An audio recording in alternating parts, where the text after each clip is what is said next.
ವರ್ಷಗಳಿಂದ ಈ ಕ್ರೀಡಾಕೂಟವನ್ನು ಮಾಡಿಕೊಂಡು ಬರ್ತಾ ಇದ್ದೀವಿ. ಮುಖ್ಯ ಉದ್ದೇಶ ಈ ಕ್ರೀಡಾಕೂಟವನ್ನು ಮಾಡಲಿಕ್ಕೆ ಈಗ ನಮ್ಮ ಯುವಕರಲ್ಲಿ ಈ ಮೊಬೈಲ್ ಬಂದ ಮೇಲೆ ಕ್ರೀಡೆಗಳ ಬಗ್ಗೆ ಇಂಟ್ರೆಸ್ಟ್ ಕಡಿಮೆ ಆಗಿದೆ. 1 ಮತ್ತು 4ನೇ ತರಗತಿ, 5 ಮತ್ತು 7ನೇ ತರಗತಿ ಆಗಬೇಕು, 8 ಮತ್ತು 10ನೇ ತರಗತಿ ಮಕ್ಕಳು ರೆಡಿ ಆಗಬೇಕು. ನಾವು ಸುಮಾರು ವರ್ಷದಿಂದ ಈ ಕ್ರೀಡಾಕೂಟವನ್ನು ಮಾಡಿಕೊಂಡು ಬರ್ತೇವೆ. ಇದು ನಮ್ಮದು 50ನೇ ವರ್ಷ ಸುವರ್ಣ ಸಂಭ್ರಮದ ವರ್ಷ. ಇದರಲ್ಲಿ ನಾವು ಸ್ಟೇಟ್ ಲೆವೆಲ್ ಕ್ರಿಕೆಟ್ ಟೂರ್ನಮೆಂಟ್ ಮಾಡಿದ್ವಿ, ಆಮೇಲೆ ಲೋಕಲ್ ಲೀಗ್ ಮ್ಯಾಚ್ಗಳನ್ನು ಮಾಡಿದ್ವಿ.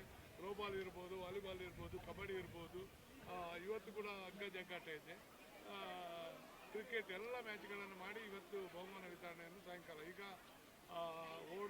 ಓಟದ ಈ ಕ್ರೀಡಾಕೂಟದಲ್ಲಿ ಅಥ್ಲೆಟಿಕ್ಸ್ಗಳಿಗೆ ಒಂದು ಅವಕಾಶ, ಆದಷ್ಟು ಜನ ನಮ್ಮಲ್ಲಿ ಅಥ್ಲೆಟಿಕ್ಸ್ಗಳು ಮೇಲೆ ಬರಬೇಕಂತೇಳಿ ನಮ್ಮ ಉದ್ದೇಶ.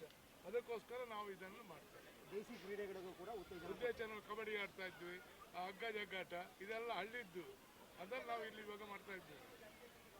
ಯಾಕಂದರೆ ನಮ್ಮ ಮಕ್ಕಳಿಗೆ ಈ ಒಂದು ಇದರಿಂದ ಸಂಘಟನೆಗೆ ಕೂಡ ಹೆಲ್ಪ್ ಆಗ್ತದೆ. ಯಾಕಂದ್ರೆ ಒಂದು ಕಡೆ ಎಲ್ಲ ಸೇರ್ತಾರೆ, ಸಂಘಟನೆ ಆಗುತ್ತೆ. ಆದ್ದರಿಂದಾಗಿ ನಾವು ಇದನ್ನು ಇತ್ತೀಚೆಗೆ ಜನಾಂಗದ ಮಕ್ಕಳು ತುಂಬ ಅಂತಾರಾಷ್ಟ್ರೀಯ ಮಟ್ಟದಲ್ಲಿ ಒಳ್ಳೆ ಸಾಧನೆ ಮಾಡ್ತಾ ಇದ್ದಾರೆ. ಇವಾಗ ನಮ್ಮ ಒಬ್ಬ ಹುಡುಗ ಭಾರತೀಯ ಕ್ರಿಕೆಟ್ ತಂಡಕ್ಕೆ ಸೆಲೆಕ್ಟ್ ಆಗಿ ಇವಾಗ ಇವತ್ತು ಬರಬೇಕಾಗಿತ್ತು, ರಮೇಶ್ ಕೋಟಿಯಾರ್. ಅವನು ಇಂಗ್ಲೆಂಡ್ನಲ್ಲಿ ಆಟ ಆಡ್ತಾ ಇದ್ದೇನೆ, ಅದರಿಂದಾಗಿ ಬರಲಿಕ್ಕಾಗ್ತದೆ. ಆದ್ದರಿಂದಾಗಿ ನಾವು ಇದಕ್ಕೆ ಪ್ರೋತ್ಸಾಹವನ್ನು ಕೊಡ್ತಾ ಇದ್ದೀವಿ. 7 ನಿಮಿಷ ಮಾತಾಡಬೇಕು ಅಂತ ಹೇಳಿದ್ರು, ಹಾಗಾಗಿ ತುಂಬ ಚುಟುಕಾಗಿ ಮಾತಾಡ್ಬಿಡ್ತೀನಿ. ನಾನು ಇದು ಸೆಕೆಂಡ್ ಟೈಮ್ ಈ ಒಂದು ಕಾರ್ಯಕ್ರಮಕ್ಕೆ ಬರ್ತಾ ಇರೋದು.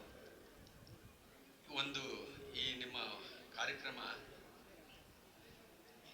ಎಷ್ಟು ಅಚ್ಚುಕಟ್ಟಾಗಿ ಫಸ್ಟ್ ಟೈಮ್ ನಾನು ಬಂದಾಗ ನೋಡಿದ್ದೆ ಅಂತಂದರೆ, ನಮ್ಮ ಸಂಘದಲ್ಲಿ ನಾನು ಕರ್ನಾಟಕ ಪ್ರದೇಶ ಶಾರೀರಿಕ ಸಂಘದ ಜೊತೆ ಕಾರ್ಯದರ್ಶಿ ಮತ್ತು ಸುಧಾ ಕೋಆಪರೇಟಿವ್ ಬ್ಯಾಂಕಿನ ಡೈರೆಕ್ಟರ್ ಕೂಡ.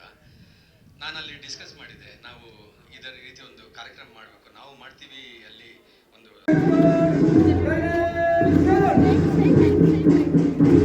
ಪಥಸಂಚಲನ 14ನೇ ತಂಡ ಭಿನ್ನವಾಗಿ